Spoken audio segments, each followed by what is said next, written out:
wrap up soon because we've been using a lot of the time of Rick and Damon. A question?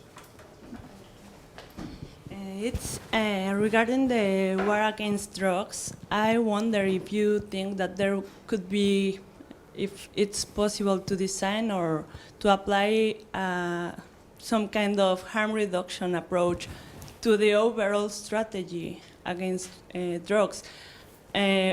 At least while it is not possible to stop the war because the prohibitionist system is ongoing. So I don't know if there's a way to reduce the harm that is causing now. That is the question. Okay. Can I speak that one for a second? Sure. Yeah. Right, so Sorry. I better explain to people.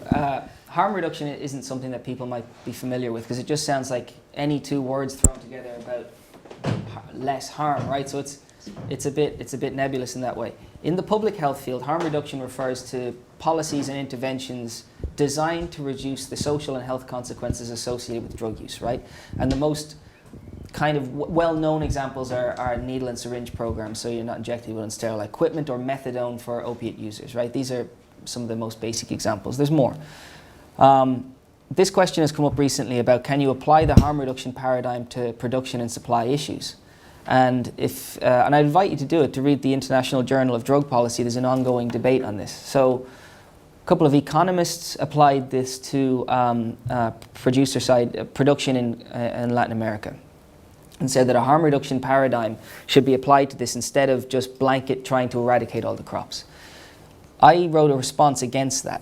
And it's not because I'm against the idea, I'm just against applying what's already a difficult term to sell. It's doubly negative, harm and reduction. You're not looking at anything positive, and you're not preventing or eliminating anything. You're just reducing a bunch of harm, right? So, but also what I actually wanted to get at was two things. First, harm reduction is strong because the evidence base for it in public health is so strong. And if you start diffusing that, anything is harm reduction. The Chinese can say executing people is reducing harm because it's one less trafficker on the streets, right? The Colombians can say spraying the crops is reducing harm because there's less drugs in the streets elsewhere. So you need to keep the definition tight. It doesn't mean you don't do those policies, but it just becomes good policy. What I tried to say was harm reduction is becoming increasingly recognized as a strong component of the right to health and other human rights, and there are strong international human rights arguments as to why you need to improve things at producer and supply level as well. In other words, these are all components of a human rights-based approach to the problem. Rick, would you like to? No, that's good. Okay. Well, I think I should draw the meeting to a close. And on your behalf, thank Rick and Damon for brilliant presentations, rich, accessible, engaging, interdisciplinary too. And I enjoyed the way that you dipped into history, Franco, League of Nations.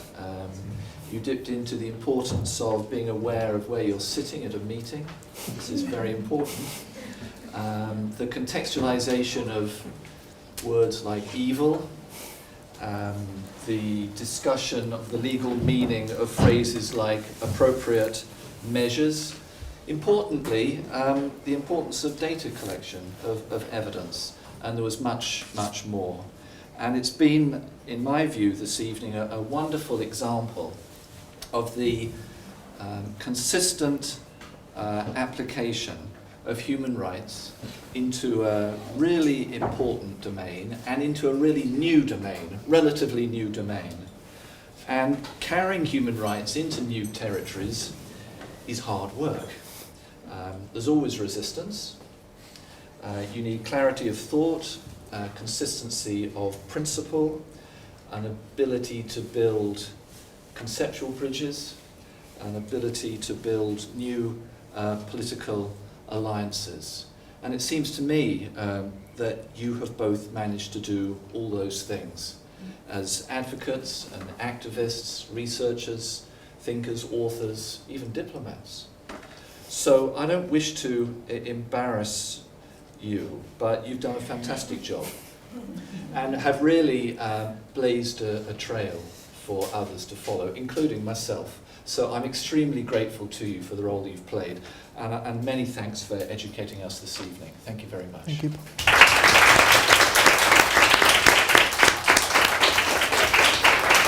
Thanks.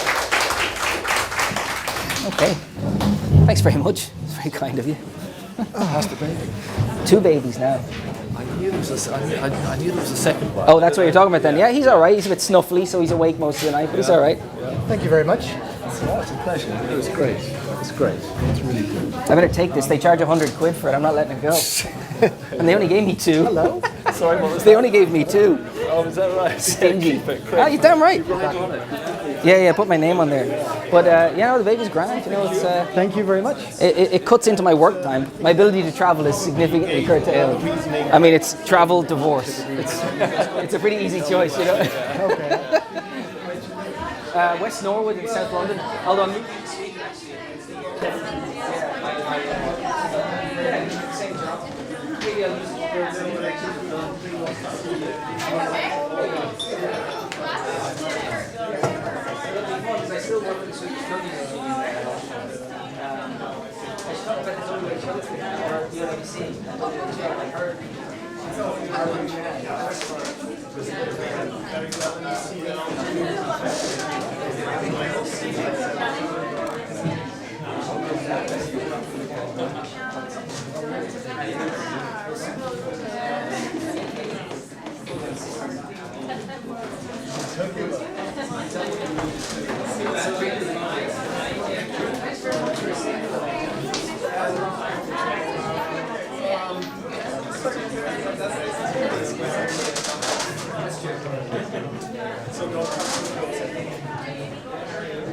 Thank you for sharing.